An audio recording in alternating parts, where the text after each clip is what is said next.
morning everyone. Respect teachers and all my dear friends.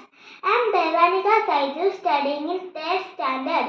Today I am going to deliver a small speech about Independence Day.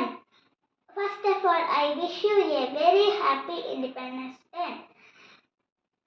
Today we all have gathered here to celebrate the Independence Day of our nation. After 200 years of British rule, India got independence on 15th August 1947. We should remember our great leaders like Mahatma Gandhi, Jawaharlal Nehru, Subhash Chandra Bose and others. They sacrificed their lives for the freedom of our country. Our freedom is priceless and our soldiers fight continuously on border to protect our country.